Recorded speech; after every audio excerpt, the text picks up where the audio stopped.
Hello friends, welcome to civilian classes. चलिए आज हम एक न्यू टॉपिक लेके आए हैं कि आपका solution of system of simultaneous linear equation है ना। हमने आपको बताया था न्यूमेरिकल मेथड में जो आपका दो पार्ट होता है, एक जो आपका जिसमें पढ़ना है बाइसेक्शन, रेगुलर फाल्सी और न्यूटन रेफसन। दूसरा पार्ट आपका होता है solution of simultaneous linear equation. यदि कोई इक्वेशन आपका इस फॉर्म में है, देखिए a1x plus b1y plus c1z is equal to d1, a2x plus b2y plus c2z is equal to d2 और a3x plus b3y plus c3z is equal to d3। यदि इस फॉर्मेट में कोई इक्वेशन दिया हुआ है तो प्यारे बच्चों इसका हम लोग सोल्यूशन कैसे फाइंड आउट करेंगे, इसी चीज को यहाँ पे हम लोग सीखेंगे, है ना। तो चलिए प्यारे बच्चों हम लोग स्टार्ट करते हैं। इसको बोला जाता है साइमल्टेनियस लीनियर इक्वेशन। सारे के सारे आपके लीनियर इक्वेशंस है। यहाँ पे वेरिएबल एक्स वाई जेड और बाकी जो आपका e1 b1 c1 ये क्या होते हैं, कांस्टेंट होते हैं। क्लियर है ना प्यारे बच्चों। तीन इक्वेशन, तीन अननोन है, तीन इक्वेशन है, ठीक है ना।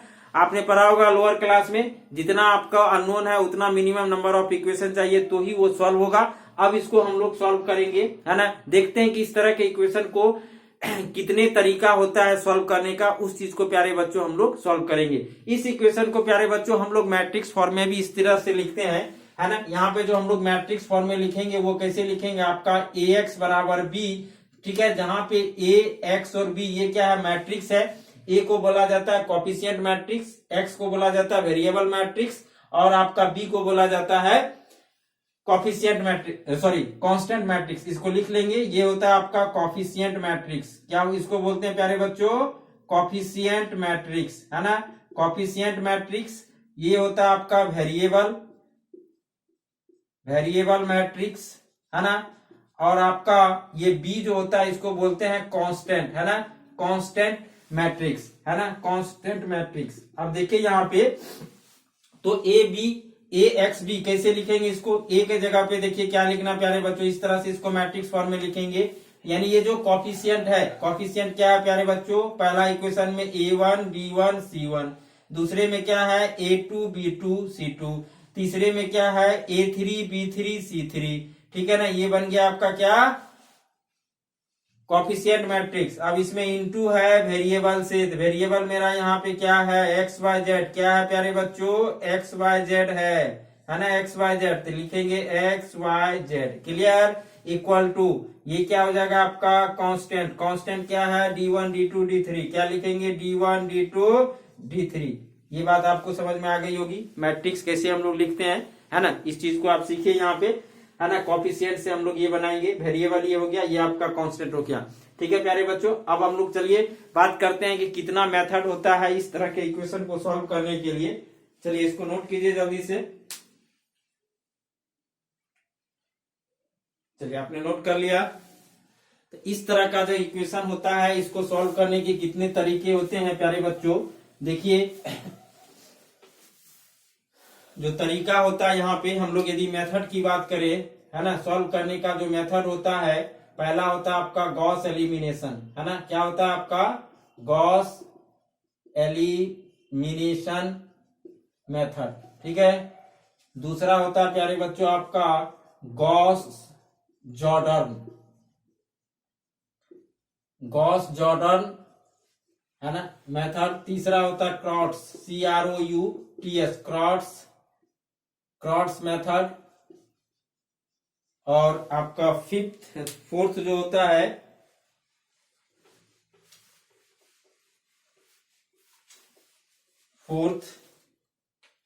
ये फोर्थ होता है प्यारे बच्चों आपका Gauss Jacobi method, sorry Gauss नहीं जैकोबी लिखोगे आप, है ना, जैकोबी मेथड। और फिफ्थ आपका होता है गॉस सीडल मेथड, है ना, गॉस सीडल मेथड, क्लियर है ना। ये जो साइमल्टेनियस लीनियर इक्वेशन है प्यारे बच्चों, इसको सॉल्व करने के इतने सारे मेथड है, लेकिन इसमें से बस आपको पढ़ना है गॉस एलिमिनेशन, है ना, उसके बाद जैकोबी, उसके बाद आपका गॉस सीडल, है ना। ये तीन मेथड यहाँ पे हम लोग डिस्कस करेंगे, यही आपके सिलेबस में है। ये ऊपर का प्यारे बच्चों ये जो 3 मेथड है इसको हम लोग बोलते हैं डायरेक्ट मेथड, है ना। डायरेक्ट मेथड ये जब भी आपको देगा तो आपको एग्जैक्ट रूट देगा, मतलब एक्स वाई जेड का कौन सा वैल्यू देगा, आपका एग्जैक्ट वैल्यू देगा। ये जब भी देगा प्यारे बच्चों आपका एग्जैक्ट देगा, हमेशा याद रखिएगा। पूछ देता है इसमें से कौन सा मेथड एग्जैक्ट वैल्यू देता है। और ये जो नीचे वाला है इसको हम लोग बोलते हैं प्यारे बच्चों इनडायरेक्ट मेथड, है ना। इनडायरेक्ट मेथड यानी यहां से आपको एग्जैक्ट वैल्यू नहीं मिलेगा, जब भी मिलेगा तो वो क्या मिलेगा, आपका अप्रोक्स वैल्यू मिलेगा, है ना। अप्रोक्स वैल्यू मिलेगा। क्लियर है ना। इस बात को आप नोट कर लीजिए, याद कर लीजिए कि यहाँ पे ये तीनों मेथड जो है ऊपर वाला ये आपको डायरेक्ट मेथड है। यहाँ से हमको जब भी वैल्यू मिलता है एग्जैक्ट वैल्यू मिलेगा एक्स वाई जेड का, और यहाँ से जब भी एक्स वाई जेड का वैल्यू मिलेगा तो वो क्या मिलेगा, आपको अप्रोक्स वैल्यू मिलेगा। ठीक है, तो चलिए हम लोग फर्स्ट मेथड पढ़ते हैं, गॉस एलिमिनेशन मेथड। ठीक है ना प्यारे बच्चों। यहां से आपका जो क्वेश्चन आता है एसबीटी में, ग्रुप सी में आता है, और सबसे लास्ट क्वेश्चन आपको डालता है ना। या तो आप गॉस एलिमिनेशन अच्छे से कर लो और उसके और में या तो जैकोबी डालेगा या सीडल डालेगा, और जब भी डालता है तो 6 नंबर में डालेगा। क्लियर है ना। फ्री फोकट का नंबर होता है, आप देखोगे कितना आसान होता है सॉल्व करना, है ना। तो या तो आप गॉस एलिमिनेशन अच्छे से पढ़ लो तो यहां से सॉल्व कर लोगे, या नहीं तो गॉस जैकोबी या सीडल, दोनों में से कोई भी आप कर लो तो आपका काम हो जाएगा। ठीक है प्यारे बच्चों, चलिए हम लोग स्टार्ट करते हैं Gauss elimination method.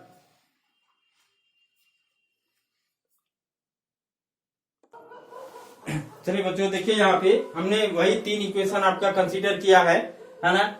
a1x plus b1y plus c1z equal to d1, है ना। इस तरह से ये 3 इक्वेशन है। अब इसको मैट्रिक्स फॉर्म में आप लिखोगे, क्या लिखोगे, ax बराबर b। आप इसको हमेशा याद रखिएगा, है ना। a के जगह पे आपको यहाँ पे इसी तरह से लिखना है। देखो आपका a1 b1 क्या हो जाएगा c1, a2 b2 क्या हो जाएगा आपका c2, और हो जाएगा a3 b3 c3, है ना। ये जिस तरह से लिखना प्यारे बच्चों उसी तरह से लिखना है। और वेरिएबल में आपका हो जाएगा एक्स वाई जेड, है ना। ये मैट्रिक्स का साइन होता है बड़ी ब्रैकेट की तरफ, और यहाँ पे आपका क्या हो जाएगा कांस्टेंट, यानी d1 d2 आपका d3। ठीक है प्यारे बच्चों। अब देखिए अब यहां से हम लोग स्टार्ट करते हैं इसका वर्किंग रूल, किस तरीके से आप गॉस एलिमिनेशन मेथड लगाओगे, है ना। इसको नोट करने के बाद हम लोग बात करेंगे प्यारे बच्चों वर्किंग रूल का। तो वर्किंग रूल में हम लोग सबसे पहले तो ये जो आपका गिवन इक्वेशन दिया हुआ है इससे इस तरह का मैट्रिक्स बनाएंगे, है ना। दूसरा ये मतलब पहला मतलब ये गॉस एलिमिनेशन का ये फर्स्ट पॉइंट है मतलब। अब इसका दूसरा जो वर्किंग हम लोग वर्किंग रूल देख रहे हैं, है ना। यहाँ पे लिख लीजिएगा वर्किंग रूल, है ना, वर्किंग रूल। क्लियर है प्यारे बच्चों।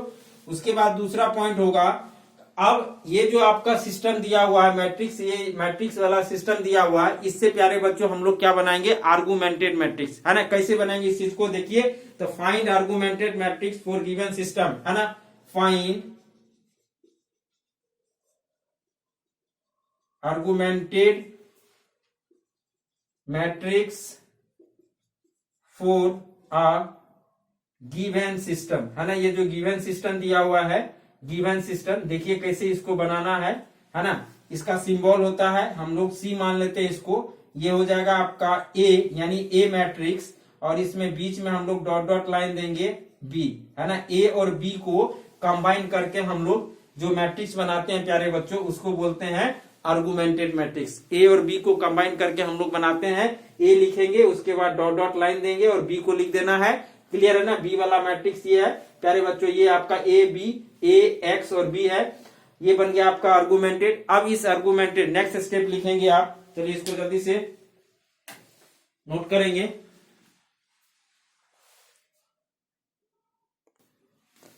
चलिए देखिए प्यारे बच्चों, तीसरा स्टेप है, जैसे आपका आर्गुमेंटेड मैट्रिक्स बन गया। देखो यहाँ पे आर्गुमेंटेड मैट्रिक्स हम लोग इस तरह से प्यारे बच्चों बनाएंगे। यहाँ पे आपका क्या था, A1 आपका B1 C1, ठीक है ना, A2 B2 C2 और आपका A3 B2 C3 सॉरी। यहाँ पे इस तरह से लाइन दोगे और यहाँ पे लिखोगे D1 D2 आपका D3। ये बन गया आपका आर्गुमेंटेड मैट्रिक्स, जिसको हम लोग C से डिनोट करते हैं। क्लियर है ना। अब इस आर्गुमेंटेड मैट्रिक्स को, तीसरा पॉइंट लिखा हुआ प्यारे बच्चों, transform argumented matrix into upper triangular. प्यारे बच्चों यहाँ पे समझिएगा, अपर ट्रायंगुलर का मैट्रिक्स का मतलब होता है, आपने फर्स्ट ईयर में पढ़ा होगा, अपर ट्रायंगुलर मैट्रिक्स होता है देखिए यहाँ पे लीडिंग डायगोनल के नीचे, है ना, जो लीडिंग डायगोनल होता है प्यारे बच्चों, इसमें आपका ये लीडिंग डायगोनल हो गया। इस लीडिंग डायगोनल के नीचे के सारे एलिमेंट को क्या कर देना है, जीरो करना है ना। सिर्फ और सिर्फ रो ऑपरेशन लगाएंगे, है ना। इचलॉन फॉर्म, यहाँ पे एक वर्ड लिखा हुआ प्यारे बच्चों, इचलॉन फॉर्म में आपका मैट्रिक्स तब कन्वर्ट होगा जब आप रो फॉर्म लगाएंगे और वो अपर ट्रायंगुलर मैट्रिक्स के रूप में आ जाएगा, है ना। हमेशा रो ऑपरेशन यहाँ पे करेंगे, कभी भी हम लोग कॉलम ऑपरेशन यहाँ पे यूज नहीं करेंगे, है, ठीक है। आप इस बात को याद रखेंगे। तो ये जो आर्गुमेंटेड मैट्रिक्स है प्यारे बच्चों, ये तीनों एलिमेंट को हम लोग जीरो करेंगे। तो मान लीजिए आपने रो ऑपरेशन जो भी किया, ये हम लोग एग्जांपल में देखेंगे, तो आपका ये कन्वर्ट हो गया। आप देखें यहाँ पे ये लीडिंग डायगोनल एलिमेंट है, इस लीडिंग डायगोनल एलिमेंट के नीचे का सारा एलिमेंट क्या है, जीरो है। यहाँ पे डैश देने का मतलब है आपने कुछ ऑपरेशन किया होगा तो इन सारे डिजिट में क्या होगा, इन सारे एलिमेंट में कुछ ना कुछ चेंजिंग हुआ होगा, इसीलिए हमने डैश दे दिया। क्लियर है ना। ये कन्वर्ट हो गया क्या आपका अपर ट्रायंगुलर में। अब जैसे ये अपर ट्रायंगुलर मैट्रिक्स में प्यारे बच्चों आपका कन्वर्ट हो जाएगा, तो हम लोग क्या करेंगे, इससे इक्वेशन बना लेंगे। फर्स्ट याद कीजिए मैट्रिक्स फॉर्म ax बराबर b, है ना। तो उस तरह से हम लोग यहाँ पे इक्वेशन बनाएंगे आपका, है ना। गुना कर मल्टीप्लीकेशन करके हम लोग क्या करेंगे, इक्वेशन बनाएंगे। और इक्वेशन बनाने के बाद आप देखोगे कि आपका ये सिस्टम का इक्वेशन का सोल्यूशन फाइंड आउट हो जाएगा। उस तीनों इक्वेशन को हम लोग सॉल्व कर लेंगे, बहुत आसान हो जाता है ना। चलिए इस चीज को हम लोग प्यारे बच्चों अब क्वेश्चंस में देखते हैं, तो वहां पे और आपको ज्यादा क्लियर होगा। बात आई समझ में। चलिए नोट कीजिए इसको।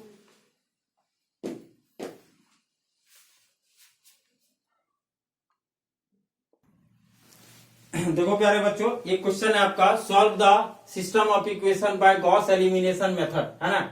ये सिस्टम ऑफ इक्वेशन आपका दिया हुआ है, तीन इक्वेशन देखिए दिया हुआ है, 2x minus y plus 3z equal to 9। दूसरा इक्वेशन है x plus y plus z equal to 6, और तीसरा इक्वेशन है x minus y plus z equal to 2। ठीक है ना प्यारे बच्चों, ये आपका दिया हुआ तीनों का तीनों लीनियर सिस्टम है ना। अब इसको सॉल्व करना है बाय गॉस एलिमिनेशन मेथड। तो सबसे पहले हमने आपको बताया इक्वेशन लिखना है। अब देखिए यहाँ पे एक आपको बताते हैं प्यारे बच्चों, जब भी आपको ये सिस्टम ऑफ इक्वेशन दिया हुआ है, इस सिस्टम ऑफ इक्वेशन में आप पहले वैसे इक्वेशन को सिलेक्ट करो जिसमें x का कोफिशिएंट 1 हो, है ना। x का, इससे क्या होगा, आपको ऑपरेशन करने में आसानी होगी। यदि नहीं दिया हुआ तो एज इट इज आपको जैसे रखना रखिए, कोई दिक्कत नहीं। यदि दिया हुआ है तो आप ऐसे इक्वेशन को फर्स्ट बनाइए जिसमें x का कोफिशिएंट 1 हो। हमने क्या बोला, ऐसे इक्वेशन को फर्स्ट बनाना जिसमें x का कोफिशिएंट 1 हो। ऐसा इसीलिए करेंगे क्योंकि आपको ऑपरेशन में आसानी होगा। ठीक है, तो चलिए बच्चों, यहाँ पे दो इक्वेशन दिया हुआ है जिसका x का कोफिशिएंट 1 है, किसी को भी फर्स्ट बना लीजिए। हम लोग इस तरह से बना लेते हैं, गिवन सॉल्यूशन करेंगे x plus y plus z equal to 6। आप इस दूसरे को फर्स्ट बना लो, ये फर्स्ट हो जाएगा आपका। दूसरा को यही रख लो आपका 2x minus y plus 3z, है ना। कुछ नहीं, आप इसके जगह पे ये भी रख दो, कोई आंसर सब सेम आएगा आपका, इक्वल टू 9। और आपका ये हो जाएगा आपका x minus y plus z बराबर कितना हो जाएगा 2। ये आपका इक्वेशन फर्स्ट, ये आपका इक्वेशन सेकेंड, और ये इक्वेशन आपका थर्ड। क्लियर है प्यारे बच्चों। अब इसको मैट्रिक्स फॉर्म में हम लोग लिखेंगे। चलिए हम लोग मैट्रिक्स फॉर्म में यहाँ पे लिखेंगे, मतलब क्या, ax बराबर क्या हो जाएगा b, रखिए यहाँ पे, यानी क्या हो जाएगा, ये 1 1 1, ठीक है। 2 माइनस 1 3, ये देखो आपका 1 माइनस 1 1। क्लियर है। अब यहाँ पे देखिए प्यारे बच्चों, x y z, इसमें कोई दिक्कत नहीं होनी चाहिए, जो जैसे है वैसे लिख दीजिए। 6 9 आपका 2। क्लियर है प्यारे बच्चों। अब हम लोग को बनाना है आर्गुमेंटेड मैट्रिक्स, है ना। 9, अब क्या बनाओगे, augmented matrix, augmented matrix. Clear है प्यारे बच्चों। तो आर्गुमेंटेड मैट्रिक्स C होता है, क्या होता है आपका, ये देखिए कैसे बनाएंगे। A लिखना है 1 1 1, लिख लिए। 2 माइनस 1 3, ये हो जाएगा 1 माइनस 1 आपका, ये क्या हो जाएगा 1। यहाँ पे क्या बोले थे, डॉट डॉट देना है, और ये एलिमेंट को लिख दो 6 9 2। ठीक है प्यारे बच्चों। अब नेक्स्ट स्टेप क्या होता है कि इस आर्गुमेंटेड मैट्रिक्स को ट्रांसफॉर्म करना है, चेंज करना है, किस फॉर्म में, अपर ट्रायंगुलर में। अपर ट्रायंगुलर कहने का मतलब है, ये जो लीडिंग डायगोनल है प्यारे बच्चों, इस लीडिंग डायगोनल के नीचे का जो एलिमेंट है, देखो कौन कौन सा एलिमेंट है आपका, एलिमेंट है 2 1 माइनस 1, है ना। तो ये तीनों एलिमेंट को जीरो करना है, और हम लोग सिर्फ और सिर्फ कौन सा ऑपरेशन लगाएंगे, रो ऑपरेशन लगाएंगे। ठीक है प्यारे बच्चों, ध्यान से आप सीखिएगा। एक तो सबसे पहले आपको क्या ध्यान देना है, सबसे पहले हमको किसको जीरो करना है ना। तो पहले देखिए आप इस एलिमेंट को जीरो करेंगे और इस एलिमेंट को जीरो करेंगे, क्लियर है ना। बाकी क्या हो रहा है उससे हमको मतलब नहीं है। यदि एक साथ आप सोचोगे कि तीनों जीरो हो जाएगा तो कभी नहीं कर पाओगे, क्लियर है। हम जो कह रहे हैं प्यारे बच्चों उस चीज को आप ध्यान दीजिएगा। पहला टारगेट आपका फोकस होना चाहिए 2 और 1 को जीरो करना है, क्लियर है ना। तो इस 2 और 1 को जीरो करने के लिए देखिए हम लोग यहाँ पे ऑपरेशन करते हैं प्यारे बच्चों। तो ऑपरेशन हम लोग लगाते हैं, हम लोग ऐसा करते हैं R2 को चेंज कर देते हैं। R2 में हम लोग R2 यहाँ पे इसको जीरो करने के लिए इसमें हम लोग 2 से गुना करके घटा देंगे, मतलब R2 माइनस 2R1। देखो यहाँ पे R2 माइनस 2R1 ऐसा करेंगे तो ये जीरो हो गया। बाकी क्या हो रहा है उससे कोई मतलब नहीं है। चलो दूसरा ऑपरेशन कर देते हैं R3, यानी कि इस 1 को जीरो करने के लिए डायरेक्ट R3 में से R1 है ना। अब आपको समझ में आ रहा होगा कि यहाँ पे 1 क्यों हम सेलेक्ट किए, क्यों इस इक्वेशन में ऐसे इक्वेशन को ढूंढे जिसका x का कोफिशिएंट 1 है। आसान होता है ऑपरेशन करना। तो 1 माइनस 1 यानी यहाँ पे आप क्या करोगे R3 माइनस R1, ठीक है प्यारे बच्चों। चलिए अब ऑपरेशन आ गया। अब देखिए तो ये C क्या बनने वाला है, C क्या बनने वाला है। फर्स्ट में आपने कोई चेंजिंग नहीं किया है तो क्या हो जाएगा 1 1 1, ठीक है ना प्यारे बच्चों। और यहाँ पे हो जाएगा 6। सेकेंड में देखिए तो क्या हो जाएगा 2 माइनस 2R1 यानी 2 माइनस 2 क्या हो जाएगा आपका 0 हो जाएगा, क्लियर है ना। दूसरा आइए कि ये क्या हो जाएगा R2 माइनस 2R1 है, माइनस 1 माइनस 2 है ना। कितना हो जाएगा आपका -3, ठीक है। यहाँ पे देखिए क्या हो जाएगा 3 माइनस 2 यानी कितना हो जाएगा -1। आपको ये बात समझ में आ रही होगी। R2 माइनस 2R1 यानी R2 कितना है 3 है, इसमें 2 से मल्टीप्लाई करोगे 3 माइनस 2 कितना, ओह सॉरी 1 मिनट, 3 माइनस 2 यानी 1 हो जाएगा प्यारे बच्चों। यहाँ पे 1 करेंगे आप, ठीक है। 3 माइनस कितना हो जाएगा 3 माइनस 2R1 यानी 3 माइनस 2। अब यहाँ पे भी होगा जो ऑपरेशन उसमें होगा प्यारे बच्चों वो ऑपरेशन इसमें भी होगा। तो यहाँ पे देखिए क्या हो जाएगा आपका R2 माइनस 2R1 यानी 9 माइनस 12 यानी कितना हो जाएगा -3। बात आई समझ में। 9 में से 12 घटाएंगे -3 आएगा। चलिए R2 का कहानी खत्म हो गया। अब हम लोग आएंगे R3 पे। तो बताइए R3 डायरेक्ट है, R3 माइनस R1 तो 1 माइनस 1 क्या हो जाएगा आपका 0 हो जाएगा। यहाँ पे देखिए -1 माइनस 1 कितना हो जाएगा आपका -2, ठीक है ना। 1 माइनस 1 क्या हो जाएगा आपका 0 हो जाएगा। ये देखो 2 माइनस 6 कितना हो जाएगा प्यारे बच्चों -4। कहानी खत्म हो गया। अगेन अब ऑपरेशन करेंगे। अभी भी देखिए लीडिंग डायगोनल के नीचे का सारे एलिमेंट जीरो नहीं हुए, 1 माइनस 2 बचा हुआ है ना। अब इस 2 को जीरो करने के लिए देखो प्यारे बच्चों, इस 2 को जीरो करने के लिए हम लोग ऐसा करते हैं, एक ऑपरेशन लगाते हैं। R3 को हम लोग चेंज करेंगे यहाँ पे। अब देखो इसमें यदि हम लोग 3 से गुना कर दें और इसमें हम लोग 2 से गुना कर दे, यहां से 3 से गुना करोगे -6, माइनस कर दे तो माइनस इसमें 2 से गुना करो -6 -2 इंटू R2 यानी माइनस माइनस प्लस हो जाएगा -6 प्लस 6 क्या हो जाएगा 0। यानी आप ऐसे कर सकते हो 3R3 माइनस हो जाएगा 2R2। आप ध्यान से देखिए है ना, ऐसा हम लोग करेंगे तो आपका ये 2 क्या हो जाएगा। हमेशा ध्यान रखने ऐसा कोई भी ऑपरेशन नहीं करेंगे जिससे ये 0 वेनिश हो जाए, फिर से यहाँ कोई आ जाए तो क्या फायदा होगा, है ना। अपर ट्रायंगुलर में तो चेंज नहीं होगा, इसीलिए हम लोग ऐसा करेंगे। तो यहाँ पे क्या किया हमने 3 से गुना किया -6 होगा, है ना। और इसमें -2R2 तो इसमें करो 3 से गुना कितना हो जाएगा प्यारे बच्चों -6। अब इसमें करो 2 से गुना क्या हो जाएगा, ये माइनस माइनस प्लस हो जाएगा, है ना। माइनस माइनस प्लस क्या हो जाएगा 6, ये कट गया क्या हो गया 0। क्लियर है ना। ये ऑपरेशन हम लोग करेंगे तो देखो तो आपका ये C क्या होने वाला है। फिर से पहला में कोई चेंजिंग नहीं, 1 1 1, ठीक है। यहाँ पे आपका 6, क्लियर। दूसरा में भी कोई चेंजिंग नहीं प्यारे बच्चों, दूसरे में भी कोई चेंजिंग नहीं। ये हो जाएगा 0 -3 1, ठीक है -3, क्लियर है। अब इसमें चेंजिंग की, अब बताइए इसमें 0 में कुछ भी गुना करो 0 ही रहेगा, 0 माइनस 0 क्या हो जाएगा 0। यहाँ पे करेंगे, यहाँ पे 0 आ गया 0। यहाँ पे देखिए 0 में 3 से गुना करेंगे 0 और 0 माइनस, है ना, सॉरी 0 माइनस इसमें करो किससे गुना 2 से, तो 0 माइनस कितना हो जाएगा माइनस माइनस, सॉरी यहाँ पे देखिए 0, ये हो जाएगा 0 और ये हो जाएगा इसमें माइनस करना है 2 गुना 1 यानी 2 यानी -2 हो जाएगा, यानी हो जाएगा यहाँ पे -2। क्लियर, ये बात आई समझ में। -2। अब यहाँ पे देखिए क्या है, इसमें हम लोग गुना कर रहे हैं किससे प्यारे बच्चों, -3 से, यानी क्या हो जाएगा 4×3=12, है ना, सॉरी हम लोग गुना करेंगे 3 से यहाँ से, तो क्या हो जाएगा -4 × 3 12, ठीक है ना। उसके बाद -2r2, तो माइनस माइनस प्लस हो जाएगा, प्लस क्या हो जाएगा 6 होगा, यानी ये क्या हो जाएगा आपका -6, यहाँ पे क्या हो जाएगा आपका -6।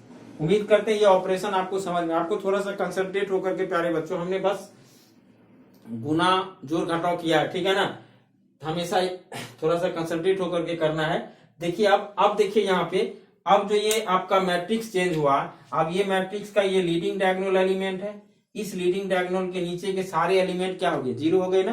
तो जब 0 हो गए प्यारे बच्चों, जब ये ट्रांसफॉर्म हो गया तब हम लोग क्या करेंगे, इक्वेशन बना लेंगे, है ना। जब आप इक्वेशन बनाएंगे तो अब देखो यहाँ पे इक्वेशन कैसे बनाएंगे, आपने ये नोट कर लिया, जल्दी से चलिए नोट कीजिए। तो यहाँ पे हम लोग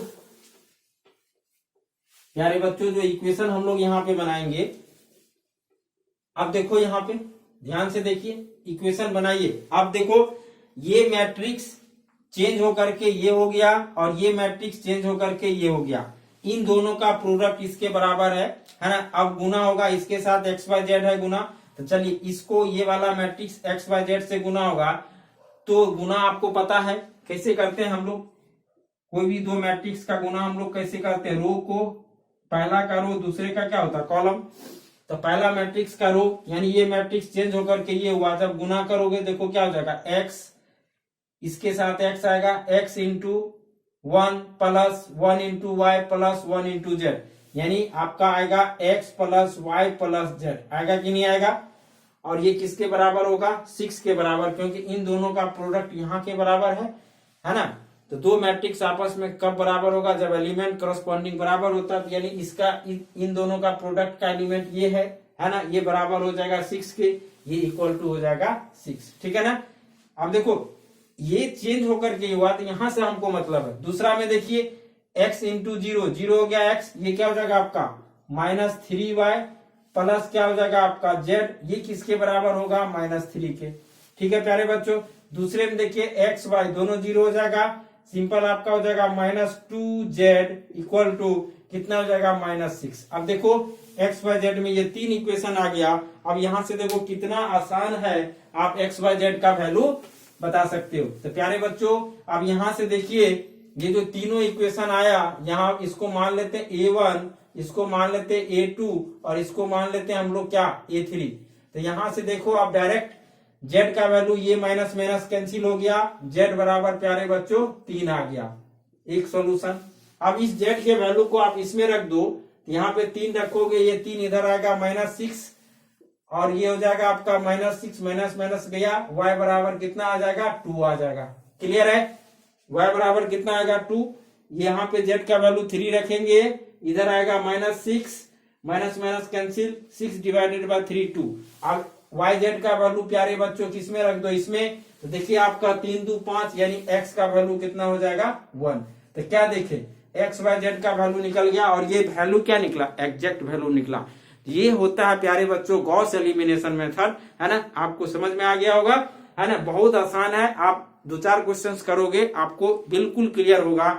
जो भी मैट्रिक्स है प्यारे बच्चों उसको आपको ट्रांसफॉर्म कर देना है किसमें, अपर ट्रायंगुलर फॉर्म में। उसके बाद देखो इक्वेशन बहुत आसानी से बना देंगे और हम लोग सॉल्यूशन, ये आपका रिक्वायर्ड सॉल्यूशन हो गया, आंसर। क्लियर है ना। चलिए एक क्वेश्चन हम लोग प्यारे बच्चे और करते हैं, एग्जाम का पूछा हुआ, उसके बाद इस टॉपिक को हम लोग कंप्लीट करेंगे, ठीक है। जल्दी से नोट कीजिए इसको।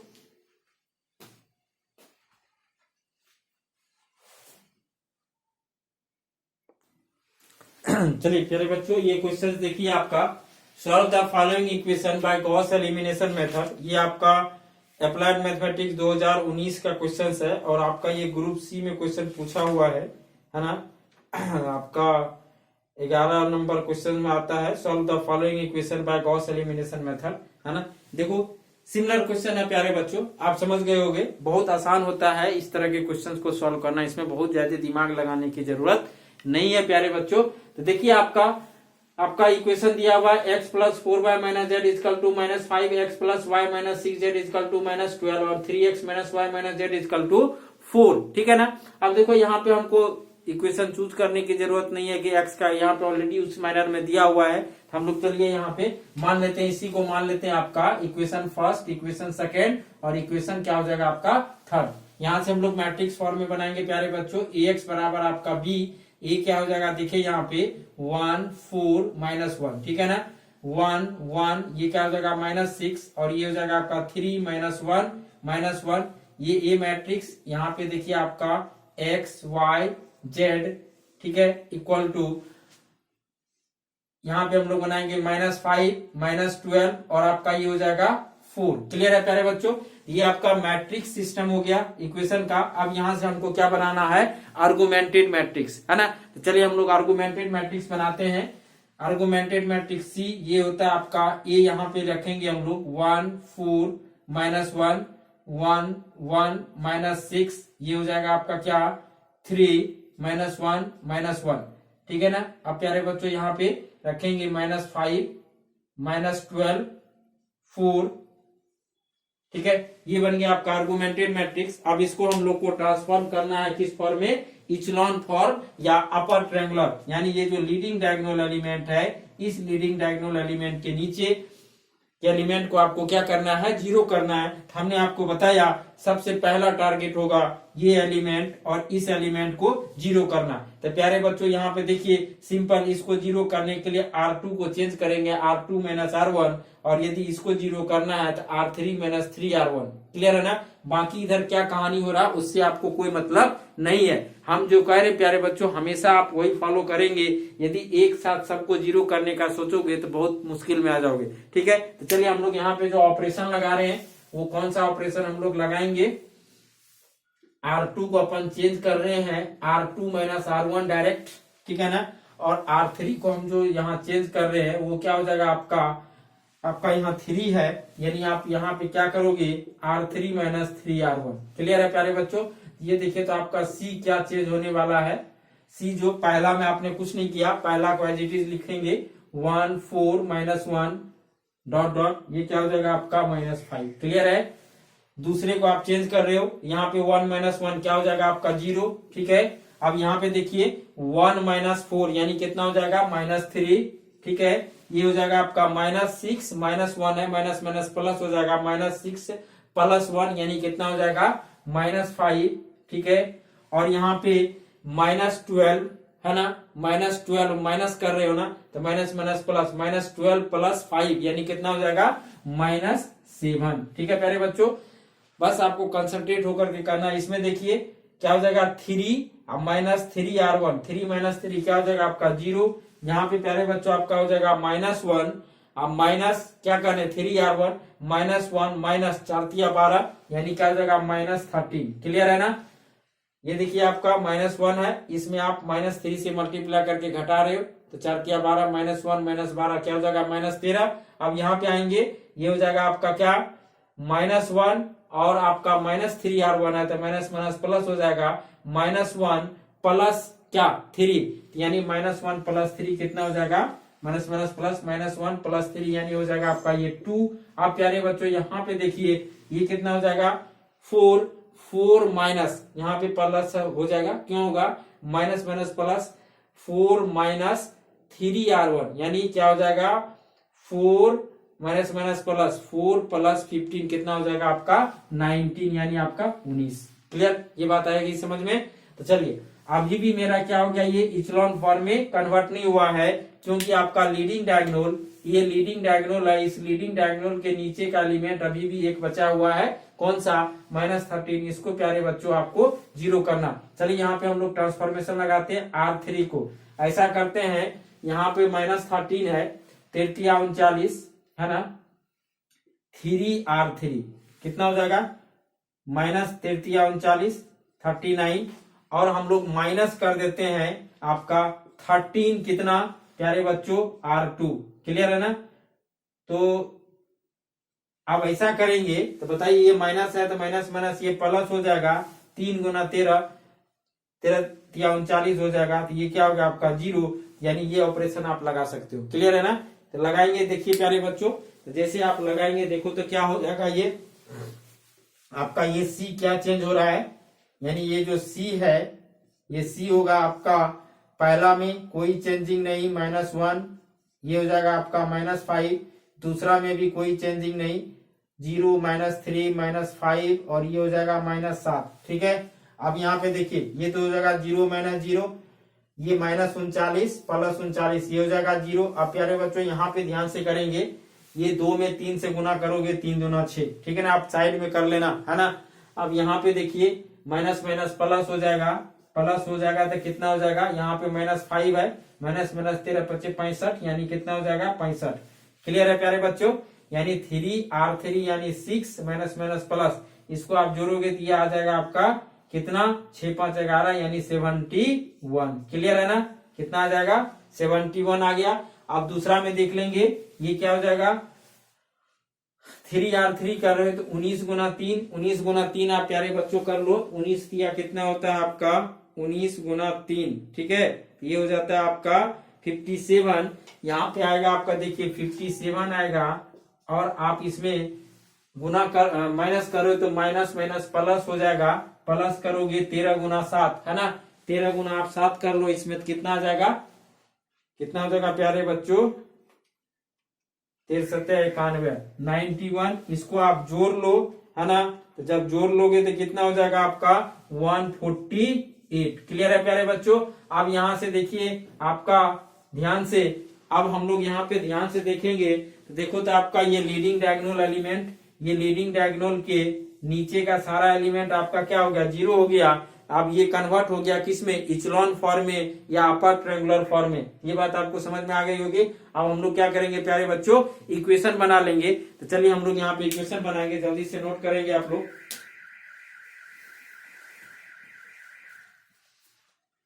चलो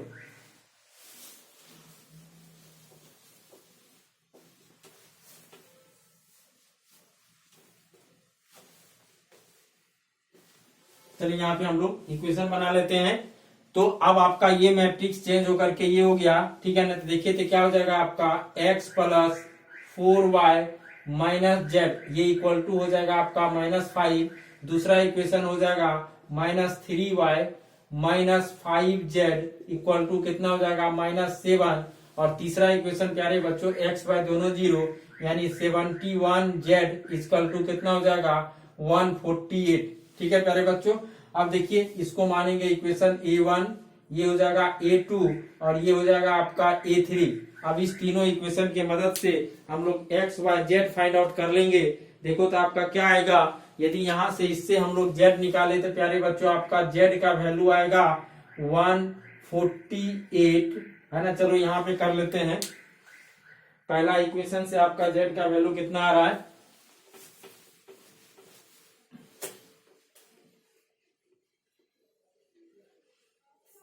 पहला इक्वेशन से प्यारे बच्चों यहाँ पे z का इक्वेशन, यहाँ पे देखिए इससे आपका z का वैल्यू आएगा, z आता है 148 डिवाइडेड बाय 71, है ना प्यारे बच्चों।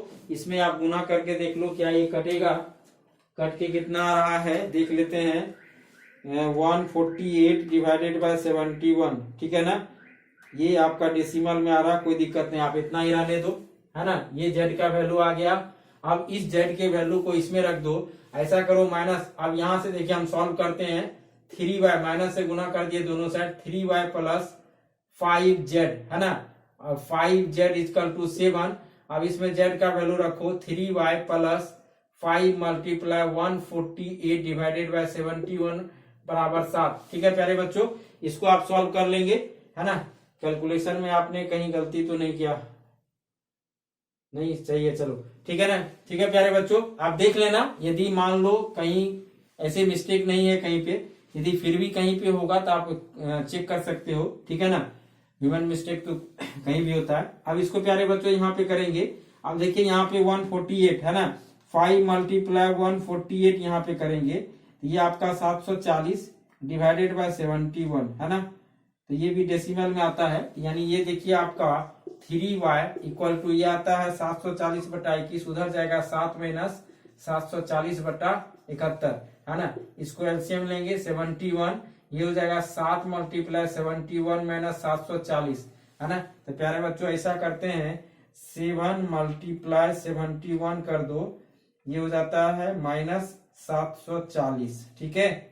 यानी ये हो जाता है इक्वल टू -243 डिवाइडेड बाय 71, है ना। ये वैल्यू आएगा 3y का। अब यहां से हम लोग क्या करेंगे, यहां से प्यारे बच्चों क्या करेंगे, देखिए यहाँ पे यदि इसको सॉल्व करोगे तो y बराबर आपका कितना हो जाएगा, y बराबर -243 डिवाइडेड बाय 71, ये 3 डिवाइड हो जाएगा 3, है ना। ऐसा करते हैं इसको हम लोग सॉल्व कर लेते हैं। तो ये हो जाता है आपका प्यारे बच्चों 243 डिवाइडेड बाय 71 मल्टीप्लाई 3, ठीक है ना। इसको सॉल्व कर दो, ये आपका आता है, आपका आएगा -81 डिवाइडेड बाय 71, यानी y का वैल्यू प्यारे बच्चों आपका आएगा -81 डिवाइडेड बाय 71। तो एक आंसर आपका ये हो गया, है ना। अब x, y और z निकल गया, इसको आप रख दो पहला इक्वेशन में। तो चलिए हम लोग पहले इक्वेशन में रखते हैं। देखो तो प्यारे बच्चों आपका क्या हो जाएगा, फ्रॉम इक्वेशन A1, है ना, फ्रॉम इक्वेशन A1 यहाँ पे लिखेंगे। देखो यहाँ पे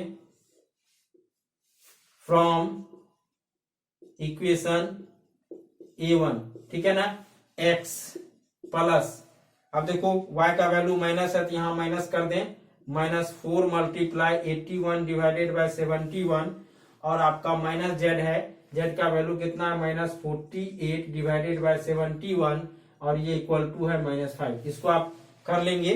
देखो तो आपका ये हो जाएगा x।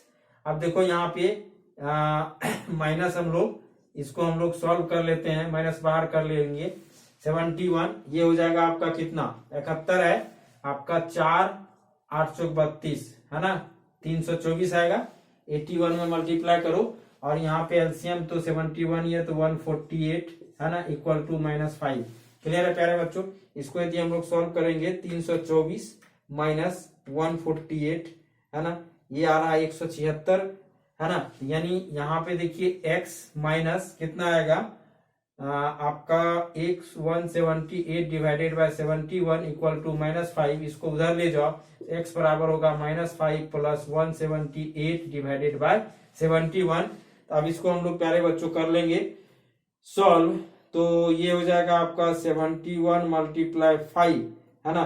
तो यानी यहाँ पे आपका 71 एलसीएम हो जाएगा, वो ये हो जाएगा -355 प्लस 171, है ना। इसको सॉल्व कर लेंगे तो देखिए कितना हो जाएगा आपका -355 प्लस 178, है ना, डिवाइडेड बाय 71, यानी ये आपका हो रहा है -177/71। तो प्यारे बच्चों क्या देखे, यानी आपका यहाँ जो हम लोग आंसर करेंगे, x का वैल्यू प्यारे बच्चों कितना आ गया -177/71, है ना। y का वैल्यू कितना आ गया -81/71, और आपका z का वैल्यू प्यारे बच्चों कितना आ गया 148 डिवाइडेड बाय 71। तो इस तरीके से यदि आपका गॉस एलिमिनेशन का क्वेश्चन आता है तो आप आसानी से सॉल्व कर सकते हो। ठीक है प्यारे बच्चों, बहुत आसान होता है। आपके पास जो भी क्वेश्चंस बैंक है उसको आप बनाइएगा, देखिएगा सेम पैटर्न का क्वेश्चन होता है, कोई चेंजिंग नहीं होता है। ठीक है, तो इसी क्वेश्चन के साथ इस टॉपिक को प्यारे बच्चों हम कंप्लीट करते हैं। नेक्स्ट वीडियो लेक्चर में हम लोग बात करेंगे जैकोबी मेथड का, ठीक है ना, वो भी बहुत आसान है। ठीक है, चलिए, थैंक यू।